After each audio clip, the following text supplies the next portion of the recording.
of daycare facilities tend to do the same thing. Dogs fight, we have a cool down, we separate them by whatever means that is, and then they go into their respective areas. We wait 15 minutes, 20 minutes, half an hour, and then we bring them back out.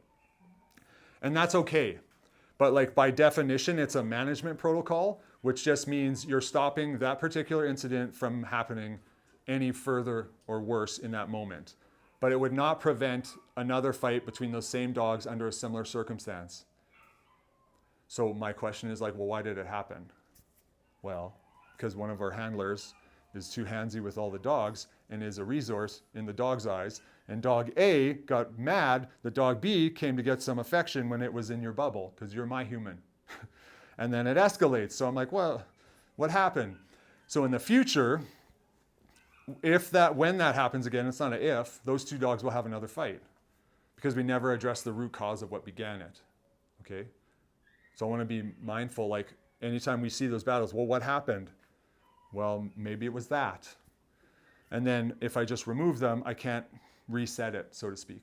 So what I might do instead is let's pretend I'm the stimuli that the dog is possessive over. So I've got dog A here, gets mad at dog B for walking by us because it's too close to that love bubble that I want to be in.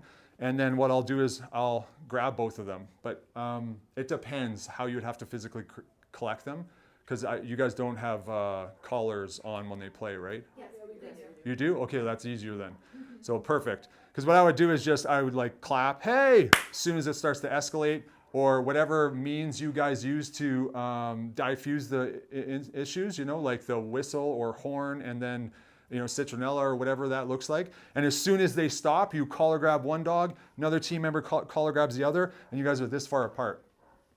And you guys are holding one hand, two hand, whatever, but you guys are staying here. Like my mom getting me and my brother to sit at the table. You're like, no, you guys are going to calm down, because I guarantee this will happen.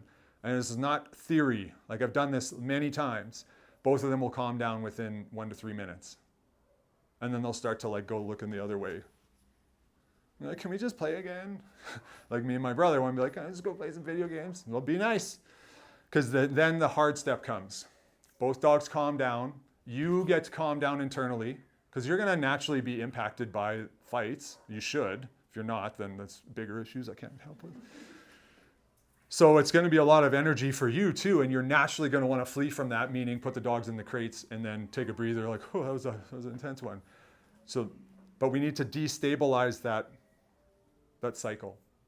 And I can do that by collar grabbing, holding them right here, waiting. You might need a third team member to keep the other dogs away from you, or whatever that would look like. Them pen you up with some crates that are around, because you could be in a kind of a little bit of an enclosure like that. Something, you could find a way. But then once they both calm down and then they both lay down, you just keep collar grabbing. I'm not saying anything. I'm not telling them to sit. I'm not trying to force them to down. I'm just stabilizing them. Because something I will tell you that I've learned from experience is still the body, still the mind. So if you get them to physically stop moving, you can calm them down internally as well. So that's what happens. They calm down by default, 1 to 3 minutes, maybe sometimes 5, and then they both lay down. And then guess what you do? Any guesses? Let them go. Yeah. What are you going to do? And then if they fight again, you do the same thing. Typically they don't. Maybe once. I've done this, I don't know, more times than I can count. And they always just tend to go shake it off, and then they walk away and go play with someone else. And then it's done. But also I got to be mindful in that 5 minutes, kind of taking inventory. I'm sitting there anyways. I'm like, whoa, what happened? Oh, you know what? I don't know. Dynaco walked by, and Jane didn't like it. I think maybe she was being possessive of my attention, or my personal space, or that toy, or that other dog, because they can be possessive of like, this is my puppy. Nobody could touch it. Okay, stuff like that. Anyways, I could go on at length, and I know there's time constraints, so I'll have to just stop it there. But do you guys have any questions about that specifically before? Yeah. In the event that you're the only person in the room, should you call someone in to do this? Yeah, I would get backup for sure. Do you guys have like some kind of a sound you use, or do you have intercoms that you say? We call that if we need Okay. Yeah. So then you just get some help. So because like I've done it many times by myself, where I've got a dog in each arm. But I mean, I got quite a wingspan, so not everyone has that necessarily. But as well, there's not typically another 10 dogs running around as well. Yeah, I had to do that once in the morning and it wasn't very fun. For so- sure. I would be like, yeah, get some backup. When do you draw the line between being able to reset them like that and it was actually too far to where they actually, you don't think they can be reset that way? Like, is there a point where they're too amped up or it was too much of a scuffle for them to reset like that? For sure. So it would depend.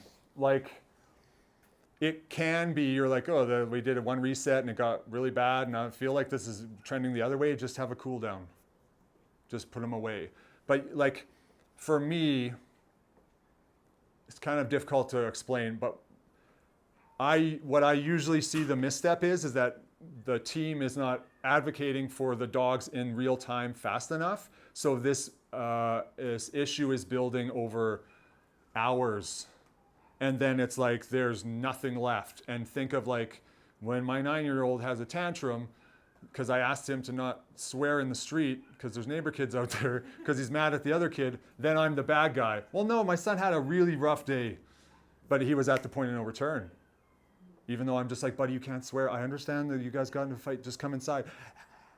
It's not me. So yes, if you perhaps missed the warning signs throughout the day. But typically, in my experience, when you're more attuned to those subtle stress signs and you're advocating, they don't get those incidences don't get as amped up and don't last as long. Because I did the same training with another facility, I don't know, 2 years ago, and they're like, what they referred to as chaos. They didn't realize how much chaos was in their daycare until they started implementing this stuff, and they're like, oh my God, this is like chill. Would never expect it because they're so much more astute of the lower levels of issues and dealing with them than before it's a fight. But I mean, good question. When in doubt, you do it 2 or 3 times, resets, and they keep going at it. You're like, okay, well, this is going to have to stop. We need some outside intervention, and that's totally fine. Any other questions?